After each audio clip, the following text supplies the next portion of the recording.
Bonjour à tous et bienvenue dans cette nouvelle vidéo dans laquelle on va voir un nouveau élément qu'on peut être amené à tester au niveau d'une page web. Cette fois-ci, nous allons voir ensemble le drag and drop. J'ai choisi pour vous cet exemple présent sur le site sur lequel je suis actuellement.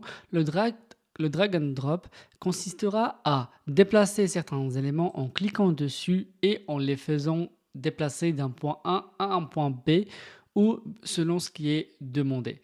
Comme dans notre cas, ici nous avons deux box, l'une qui est A et l'autre avec le nom B. Je peux déplacer la box A vers l'emplacement de B et ainsi on se rend compte que les deux éléments ils ont changé de place.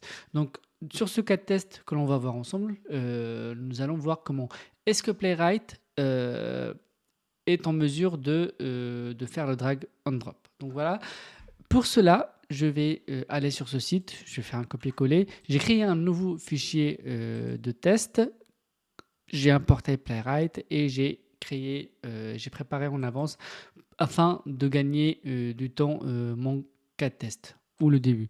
Donc je vais l'appeler drag and drop. Je vais aller sur le site internet, go to past. Donc voilà. Ce qui nous intéresse,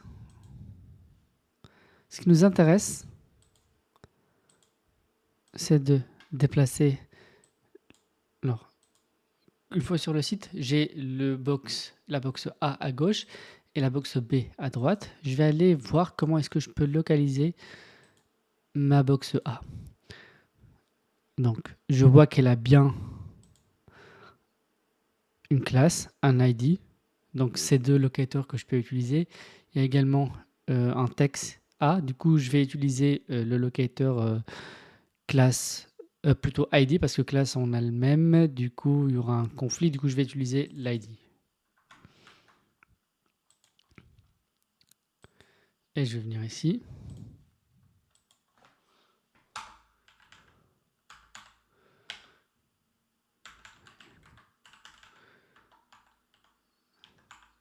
Et vu que c'est un ID hashtag avant, colonne A, et je vais utiliser la méthode drag to. Où est-ce que je vais envie de déplacer ma box A? Venons voir. Le seul endroit où je peux la déplacer dans cette page, c'est à la place de la box B. Donc je vais aller chercher le locateur de la zone B. Il est là. Il prend l'ID colon B. Donc page.locator.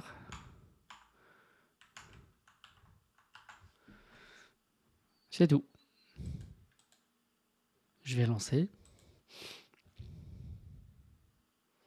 Voilà, c'est très rapide, mais on voit bien que le A qui était là est passé à droite. Parfait. Du coup, comment est-ce que je peux faire une assertion afin de vérifier effectivement que à la place de l'ancienne box, il y a aujourd'hui la colonne A. Ce que je vais faire, je vais me baser sur le texte que j'ai au niveau de mes box et vérifier que le texte se trouve aujourd'hui, la lettre A se trouve cette fois-ci à la place de la lettre B. Donc je viens ici, await, expect, page.locator. On va lui donner celui-là parce que c'est là que l'on va vérifier la présence de notre texte. To have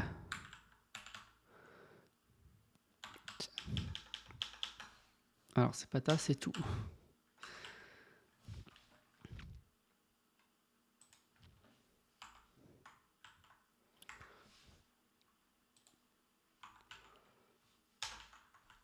Je vais ouvrir cette fois-ci en mode UI.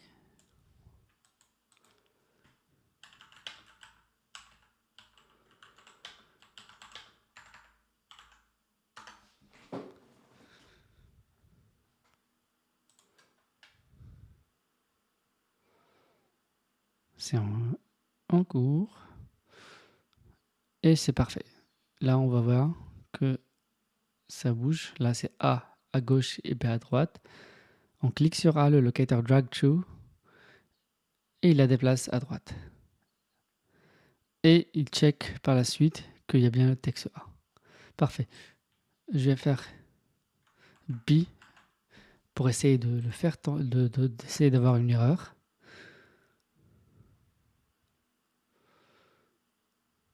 Là, le but, c'est d'avoir une erreur parce que je lui dis que je m'attends à avoir la lettre B alors que normalement c'est A.